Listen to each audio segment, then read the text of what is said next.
தந்தை மகன் தூய ஆவியாரின் பெயராலே ஆமீன். இயேசுவில் பிரியமான சகோதர சகோதரிகளே, அக்டோபர் மாதத்துடைய 31ஆம் நாளாகிய இன்று தாயாம் திருவையானது ஜெர்மனி நாட்டு புனிதரான வால்ஸ் கேவையை நினைவு கூறுகின்றது.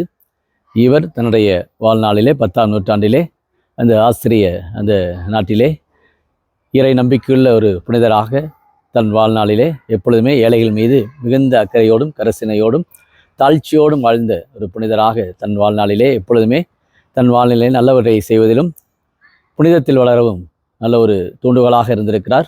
10ஆம் நூற்றாண்டிலே அந்த ஆசிரிய நாட்டிலே இவர் ஆயராக இருந்திருக்கின்றார். அந்த அளவுக்கு தன்னுடைய பணி வாழ்விலே இறை ஆற்றலோடும் இறை உக்தியோடும் தன் வாழ்நாள் முழுமையாய் பிறருக்கு தன்னையே அர்ப்பணித்திருக்கின்றார். எளிமையிலும் தாழ்ச்சியிலும் புனிதத்திலும் வாழ்ந்தவராக இருக்கின்றார். இவர் தன் வாழ்நாளிலே பல்வேறு நன்மைகளை வாழ்நாளிலே செய்திருக்கிறார். சமூக மாற்றங்களுக்கு வழிவகுத்திருக்கின்றார். நிறைய புத்தகங்களை இவர் எழுதியிருக்கின்றார். அந்த ஜெர்மனி தேசத்திலே பல்வேறு மாற்றங்களுக்கு இவருடைய இந்த போதனை, இவருடைய இந்த எழுத்துக்கள் இன்னும் போற்றக்கூடிய வகையிலே இருக்கிறது. இன்றைய நற்செய்திகளை பார்க்கிற பொழுதும் இயேசு நன்மைகளை செய்ய நம்மை அனைவரையும் அழைக்கின்றார்.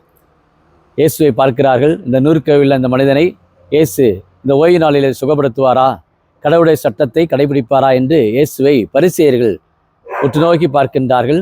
இயேசுடைய இந்த வாழ்வை பார்க்கிற பொழுது இயேசு சட்டத்தையும் தாண்டி மனித நேயத்துக்கு செல்கின்றார்.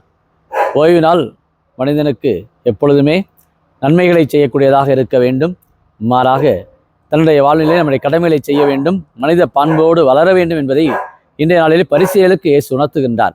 சட்டங்கள் ஒவ்வொருவருக்கும் வாழ்வை கொடுக்க வேண்டும். வாழ்வு கொடுக்கக்கூடிய அந்த சட்டங்களே சில வேளைகளிலே ஒரு குறுகிய மனப்பாங்கோடு பரிசேயர் இட்டு செல்கிறது. இன்று நம்முடைய வாழ்விலும் நாமும் சில வேளைகளிலே குறுகிய மனப்பாங்கோடு இருக்கிறோம். எதை செய்ய வேண்டும், நம்முடைய வாழ்விலே எதை செய்யக்கூடாது என்ற அந்த தெளிவு, அந்த டிசர்ன்மெண்ட் சில வேளைகளில் நம்முடைய வாழ்விலே இல்லாமல் போய்விடுகிறது. இதைத்தான் இன்றைய நாளிலே இயேசு நீங்கள் நன்மைகள் செய்ய மனம் தளர வேண்டாம் என்பதை இன்றைய நாளிலே நம்ம ஒவ்வொருவருக்குமே குறிப்பிடுகிறார். இயேசு சட்டங்களை கடந்து செல்கின்றார்.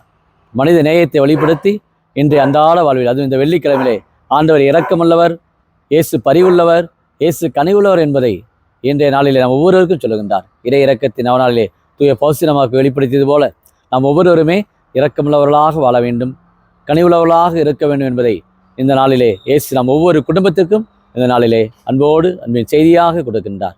ஜெபிப்போமா.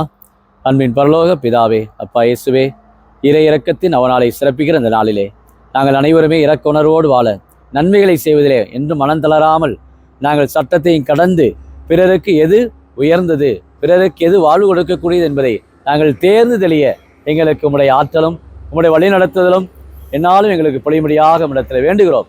குறிப்பாக இந்த யூடியூப்ல ஜெபிக்கிற அநேக குடும்பத்தார் இந்த வெள்ளிக்கிழமையிலே இறை இறக்க ஆண்டவர் எங்களுக்கு பல நோய்களை சுகப்படுத்த வேண்டும். அது குறிப்பாக இன்றைய இந்த நாளுடைய புனித வாங்கோ சொல்வது போல தன் வாழ்நாள் முழுமையாய் பிறருக்காக தன் வாழ்நாள் முழுமையை அர்ப்பணித்தது போல என்னாலும் நாங்களும் பிறரை மையப்படுத்தி ஒரு வாழ்விலே நன்மைகள் செய்வதிலே தாராள உள்ளத்தோடு இருக்க உம்முடைய அருட்கொடைகளை இந்த நாளில் ஜெபிக்கிற ஒவ்வொரு குடும்பத்தாருக்குமே நிறைவாய் கொடுத்து ஒவ்வொருடைய வாழ்விலும் நல் வழிகளை பின்படுத்த, நல் ஆற்றலை பின்படுத்த தேவையான அருட்கொடைகளையும் இந்த இறை இரக்கத்தின் வழியாக ஒவ்வொரு குடும்பத்திற்கும், இந்த நம்மளால் ஜெபிக்கிற ஒவ்வொரு குடும்பத்திற்கும் என்னாலும் உம்முடைய அன்பு தாராளம் உள்ளது என்பதை உணர்த்துவதற்கும் உம்முடைய திருக்காயங்கள் வழியாக அனைவரையும் சுகப்படுத்தவும் குணப்படுத்தவும் தேவையான ஆற்றல் தரும்படி கிறிஸ்து வழியாகவே மன்றாடுகிறோம்.